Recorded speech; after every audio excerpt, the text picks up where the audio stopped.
Welcome. I'm Sebastian Mahfood, and you're listening to WCAT Radio, the on-air wing of En Route Books and Media, bringing you the dulcet sounds of Catholic wisdom. Hello, dear listeners. First lecture is called The Beginning of Life, and it has a meaning other than what you might expect, maybe a more personal, more poetic meaning. At any rate, I do hope you enjoy it. I do not receive many personal letters anymore. Emails have, by and large, replaced them. But, unhappily, the missives that pass through my computer soon make their way into cyberspace and then on to oblivion. They will never be candidates for nostalgia. The important personal letters I have received via snail mail record a significant aspect of my history of human relations. Somehow, like wine, they seem to improve with age. Recently, I reread a letter mailed to me in 1984. It allowed me to relive a cherished experience, one that, I believe, is worth relating to the world. I was on a flight from Louisville, Kentucky to Chicago, Illinois. My co-passenger, thanks to a most fortuitous seating assignment, was a most attractive young lady. As the plane lifted skyward, I pointed to Churchill Downs, the celebrated home of the Kentucky Derby, that now lay a few hundred feet below. "I know," was her polite response. "I have a horse and enjoy riding." It was an awkward beginning, perhaps, but broke the ice and led to a more personal and revealing exchange. People can be surprisingly candid on air flights.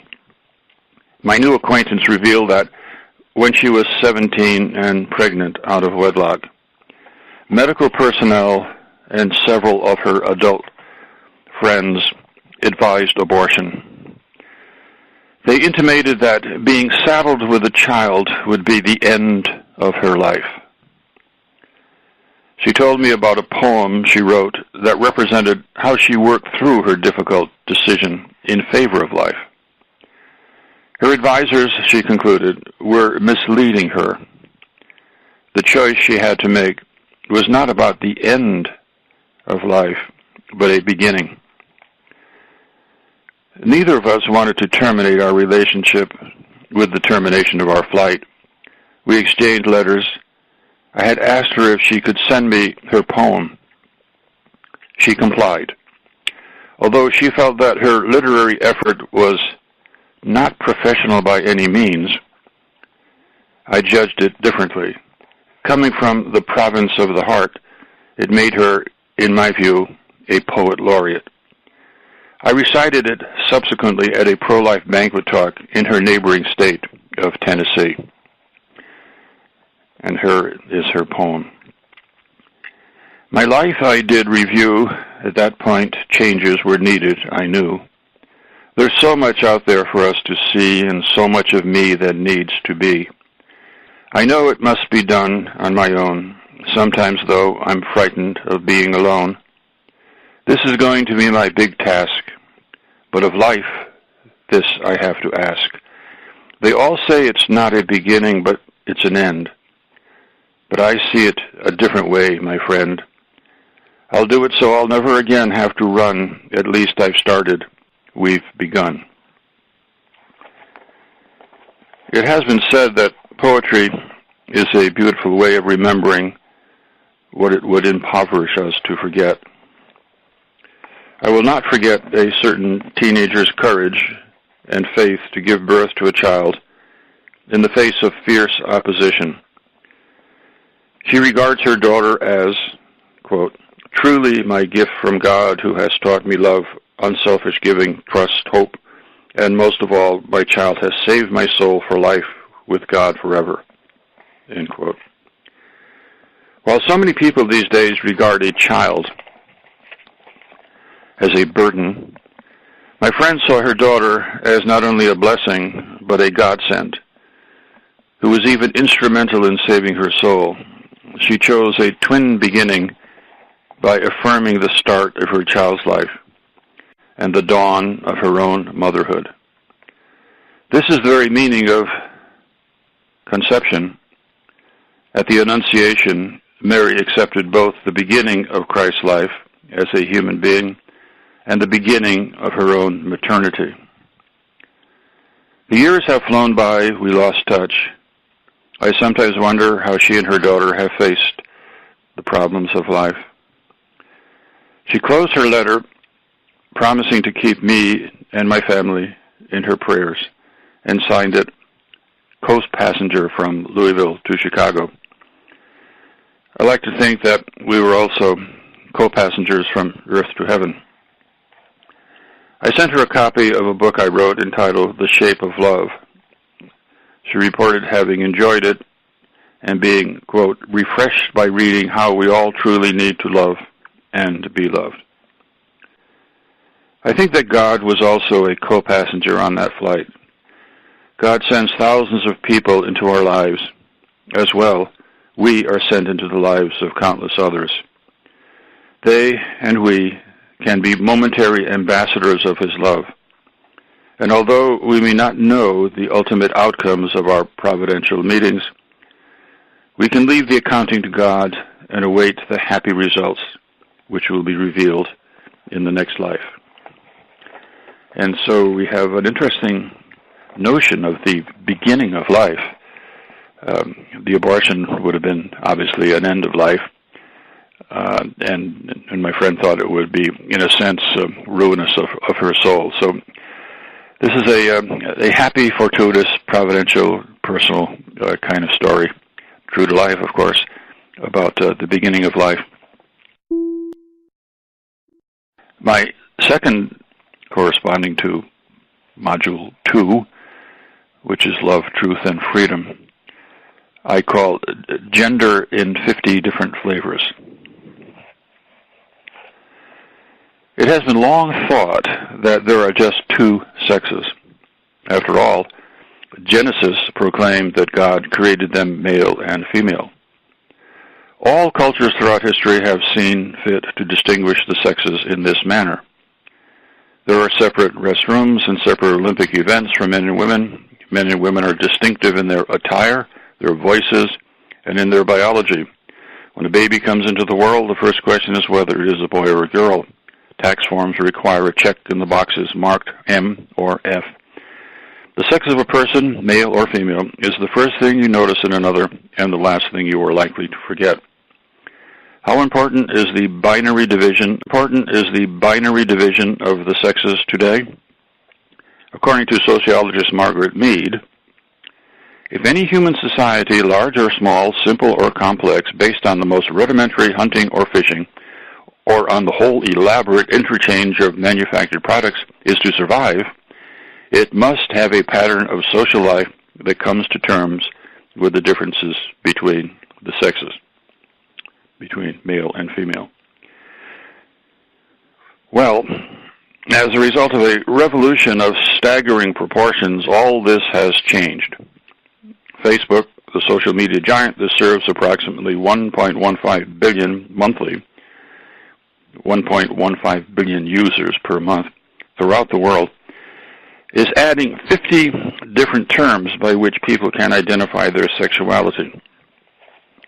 Among the new sexual identities are androgynous, bigender, intersex, gender fluid, transsexual, and so forth.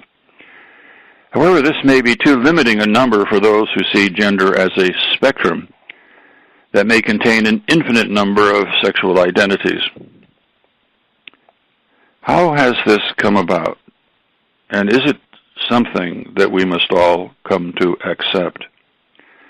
Its roots are in a form of neo-Marxism that sees the relationship between man and woman not as complementary, but as oppressive.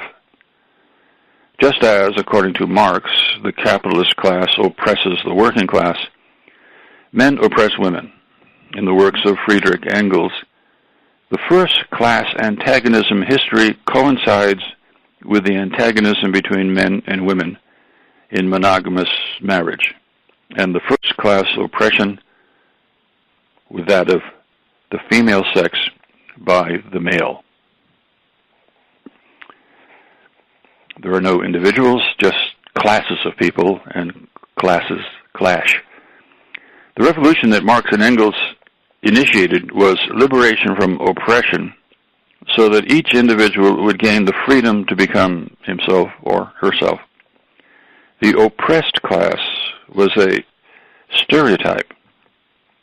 Gender feminists following Marxism have sought to eradicate three categories of stereotypes by deconstructing masculinity and femininity, mother, father, husband, and wife, and finally, socially constructed roles that are assigned to one sex or the other. Thus, the deconstructionist philosopher Jacques Lacan can proclaim, "There is no such thing as woman." Once liberated from stereotypes and artificial categories, people would no longer feel trapped. Because gender, according to the theory, was entirely socially constructed, people could define themselves as they pleased. In a paper prepared for the Beijing Conference on Women, Anne Fausto Sterling said these words, "The five sexes, why male and female, are not enough." She added ways of identifying different sexes: herms, merms, femmes, and others. The magazine First Things reported that the University of Chicago was adding new bathrooms for those who felt uncomfortable about classifying themselves within, now this is a dandy, pedantic academic quote, within the hegemonic taxonomies of bourgeois heteronormativity. Now, what on earth does that mean? All it means is that we have to have more than two sexes. Hegemonic taxonomies, that means classifications done by certain fraternities of bourgeois heteronormativity.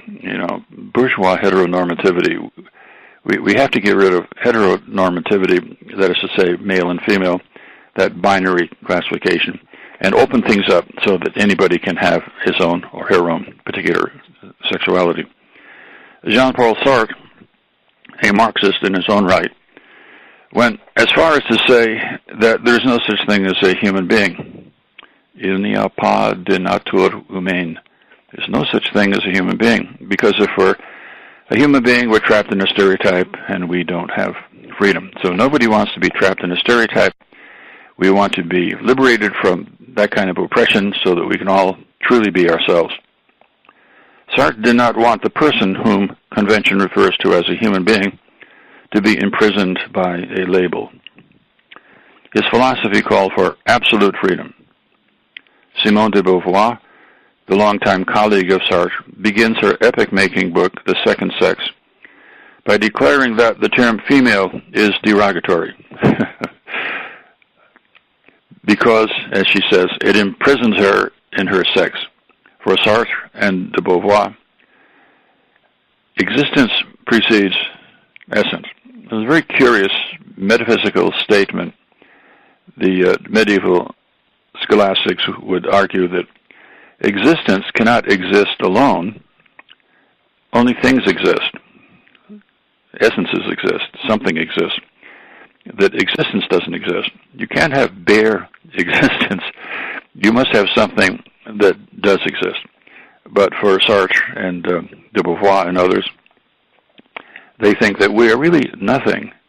In his book, Being in Nothingness, he gives more power to nothing. We are really nothings, and through our absolute freedom, we choose who we become. So this philosophy that existence precedes essence has been adopted by gender theorists who believe that we do exist, but we don't have a gender, but we choose our gender. Everything is to be chosen, which seems to be a fairly good elimination of all of nature. The current fascination with a multiplicity of genders is based on two erroneous assumptions. The first is that all men oppress all women, that Marxist kind of notion.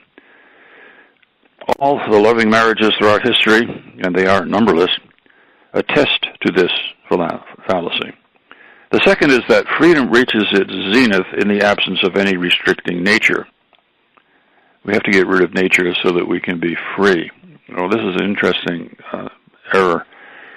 One misguided thinker believed that a bird could fly at maximum speed if it flew in a resistanceless vacuum. But in a vacuum, of course, a bird could not breathe, nor would it have any air against which it could flap its wings. So if you remove the air, which is a kind of resistance, the bird would not fly at maximum speed. The bird would die. So if we remove nature, what happens to us? If we have no firm ground to place our feet, as one person says, I can fly not because I have wings, but because my feet are on the ground. That's how we begin. We begin with our feet on the ground and have some respect for nature. The fact that one is a woman does not restrict her identity as an individual person. As Shakespeare says of Cleopatra, age cannot wither her, nor custom stale her infinite variety, in Antony and Cleopatra. Our nature does not limit us, but defines us. Our truest freedom is not in becoming something we cannot be, but in being ourselves, something that requires both freedom and realistic common sense.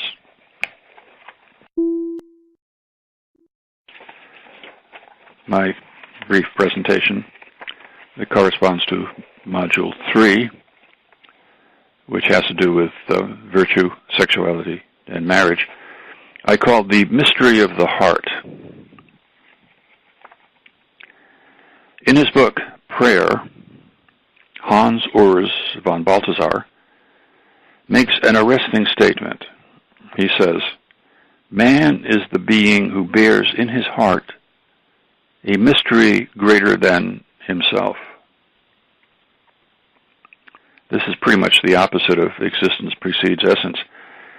That we have such depth to our being that it's possible to think that within our heart is a mystery greater than ourselves. We kind of transcend ourselves. We are more than we might realize. There's more to us than we might think.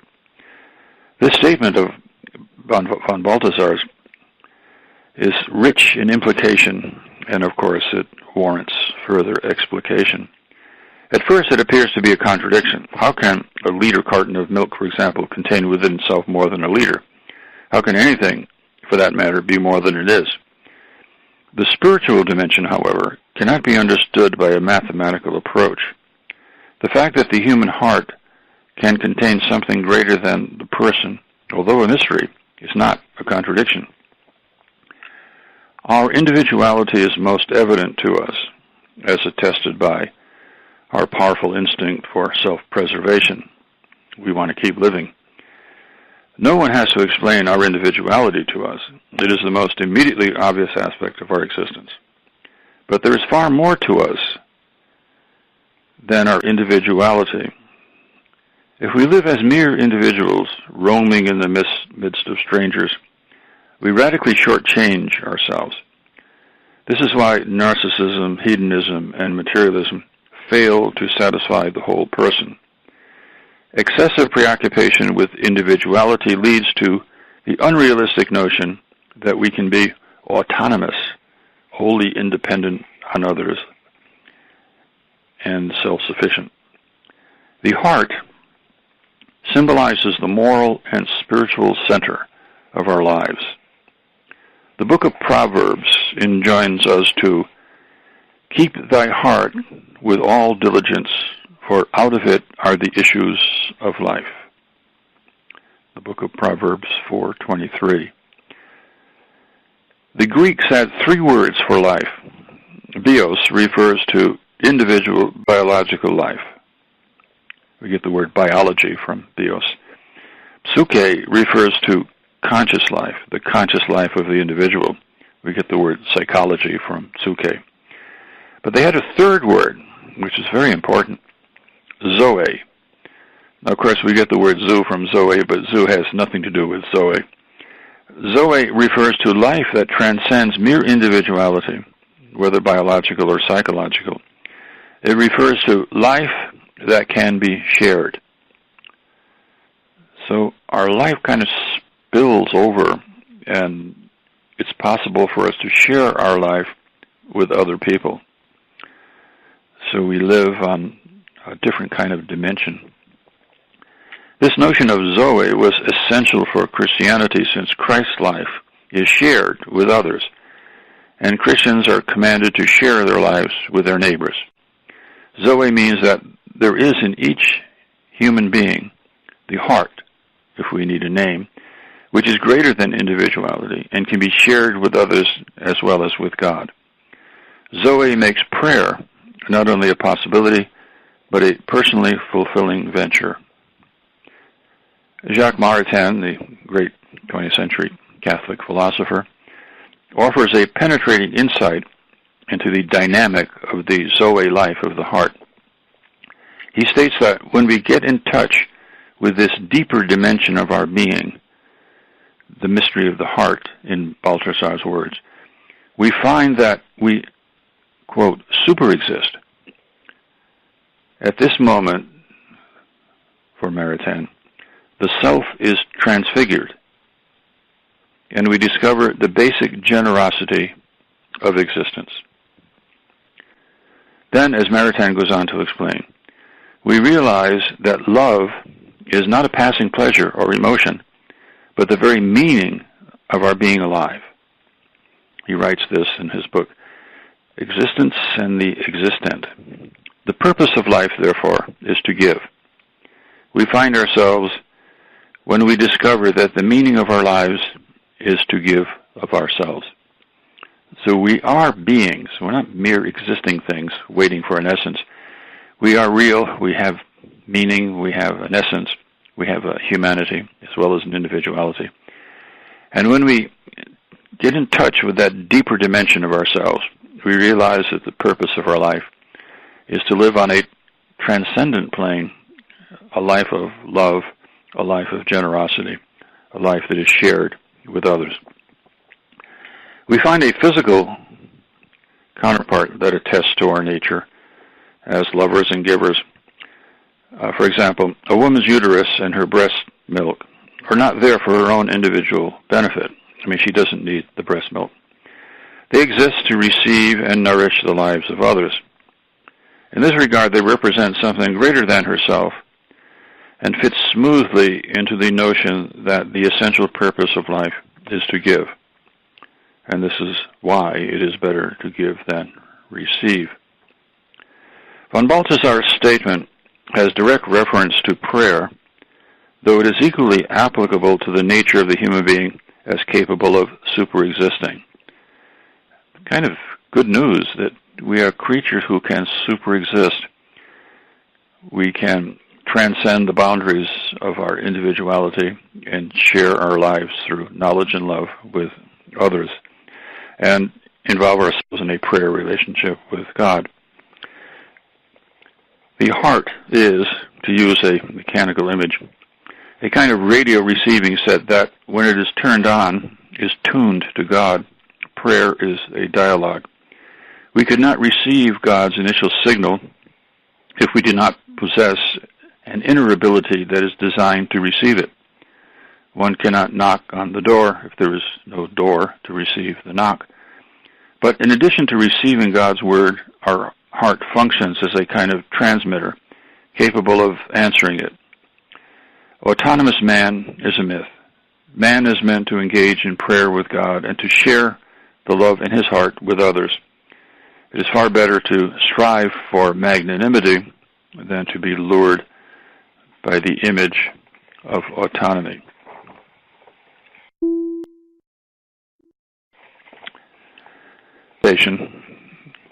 Corresponding to Module 4, which emphasizes gratitude and Christmas, I call Christmas and the View from Eternity. Perhaps the two most beloved Christmas stories that we see every year on television are Charles Dickens' A Christmas Carol and Frank Capra's It's a Wonderful Life. The former involves a man from hell, Jacob Marley, who shows Ebenezer Scrooge the ruinous future he is preparing for himself and for others. The latter involves an angel from heaven, Clarence Oddbody, who shows George Bailey what a wonderful life he has had. In both stories, the order of time is changed. So that the trajectory of the two lives can be seen from the perspective of eternity. Also central to the stories are the families of Bob Cratchit and George Bailey. Each person can have a profound effect on others, especially on intimates, according to how he views the significance of his life. If we treasure our life, we will be more useful and beneficial to other people. This was a problem that entered the hearts of Ebenezer Scrooge and George Bailey, fortunately only momentarily. Now, Christmas is about eternity, since it represents the eternal God coming into a world of time. It is the conjunction between the timeless and the temporal. It offers us, therefore, an occasion to reflect on our lives and consider where we are going. It beckons us to see our lives in a larger perspective and to think about the relationship between our birth, and our destiny. Christ's birth is inseparable from his destiny. The light he brings into the world is one that illuminates all of human history. This larger perspective achieved at Christmas time in both these timeless stories of Charles Dickens and Frank Capra's Wonderful Life, they're needed for the convergence of the two central characters, Ebenezer Scrooge and George Bailey. Given a frame of reference that transcends the moment, they come to realize the essential importance of love and generosity. They come to understand that life is a blessing, one that must be shared with others. Both the Bailey and the Cratchit families are the immediate beneficiaries of this insight. They are the beneficiaries of what the Holy Family represents. Christmas, as we know only too well, is a time of gift-giving. This popular practice, however, has been roundly criticized for the commercialization of a holy occasion. But gifts can transcend commercialization when they are given in the right spirit. They should be gentle reminders that the greatest of all gifts is the gift of life, one that was threatened on the first Christmas by King Herod. The gift we give is finite and limited. They often fail to last a year, but what they should symbolize is far more. They should say, this gift in itself is merely a token. On a deeper level, it says that I am happy you are here, and I want this gift to enhance your life, make you happy, and remind you that you are part of a loving family, a loving community. That spirit should not be eradicated. Gifts should elicit thanks. The reason Christmas presents are wrapped is so that the beneficiary can say thank you twice. The initial thank you may be more pure than the second because it is said without knowing exactly what the wrapped package contains. The sight of a myriad of presents at the foot of the Christmas tree is an image that fills us with expectation, the anticipation that packaged love will inspire grateful hearts. The gifts of the Magi have a spiritual significance that symbolizes the eternal. Gold honors the kingship of Christ. Frankincense celebrates his deity, and myrrh, an embalming oil, refers to his death. These gifts proclaim the eternal significance of Christmas because Christ's kingship is everlasting, because he is God, and because he was destined to rise from the dead. Christmas expands our hearts and minds as it unites us with an eternal plan. The two aforementioned stories stir our hearts because they offer us credible tales of how Christmas is not simply about having a good time, but of having a wonderful life. Thank you very much. We hope you enjoyed the program and will join us back for another show on WCAT Radio. This is Sebastian Mahfood. Good day.